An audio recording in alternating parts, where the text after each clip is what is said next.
28 апреля 1993 года Людмила Тарнава, работавшая до начала грузино-абхазской войны в Республиканской библиотеке имени Ивана Папаскир, дочь известного в Абхазии политического и общественного деятеля Михаила Тарнава, писала в своем дневнике: «Свет опять погас до неопределенных времен. Значит, снова мы без огня, без пищи горячей. Такой упадок духа, что утром и вставать вообще не хотелось. Так бы и умерла, вообще не вставая. Зачем такая дикарская жизнь?» 28 апреля 2004 года представители парламента и местных органов самоуправления Абхазии побывали в Шотландии. В рамках поездки состоялись встречи абхазской делегации в Палате лордов Великобритании, редакции Всемирной службы BBC, встретились с абхазской диаспорой Великобритании.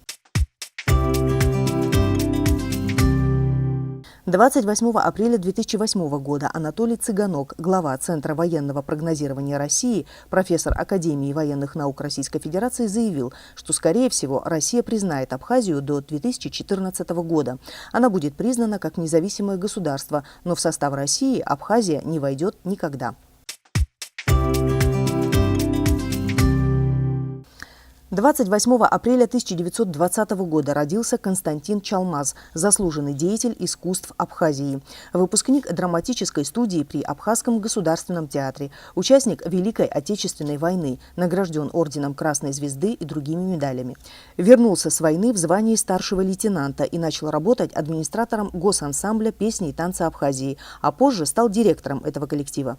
Затем работал директором Абхазской государственной филармонии. По его инициативе были созданы и успешно работали 19 творческих коллективов разного жанра и направлений, среди которых такие коллективы, как «Райда», «Приезжайте к нам в Сухум», Детский кукольный театр, Абхазский театр сатиры и юмора «Черерама» и другие. 28 апреля 1929 года родился Тариэл Аршба, кандидат исторических наук, заслуженный деятель культуры Абхазии, журналист. Работал в редакции газеты «Советская Абхазия», был заместителем главного редактора, в октябре 1990 года основал и был главным редактором «Новой газеты Абхазия». В 1994 году он продолжил ее выпуск в Москве. С 1995 года до конца жизни Тариэл Аршба был внештатным парламентским корреспондентом Государственной Думы Российской Федерации. 28 апреля 1944 года родился Заур Мукба, живописец, график, выпускник Харьковского художественно-промышленного института. В разные годы работал главным художником на Сухумской сувенирной фабрике, в Абхазском государственном музее.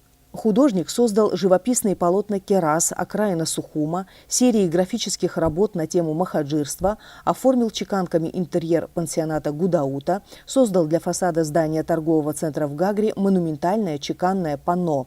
В 1992 году участвовал в международной выставке в Генуе. Его работы находятся в Государственной национальной картинной галерее Республики Абхазия, а также в частных коллекциях СНГ, США, Германии, Сирии и других стран. За последние 10 лет в день 28 апреля самая высокая температура была зафиксирована в 2014 году. Это 23 градуса. Самая низкая в 2010 – 11 градусов.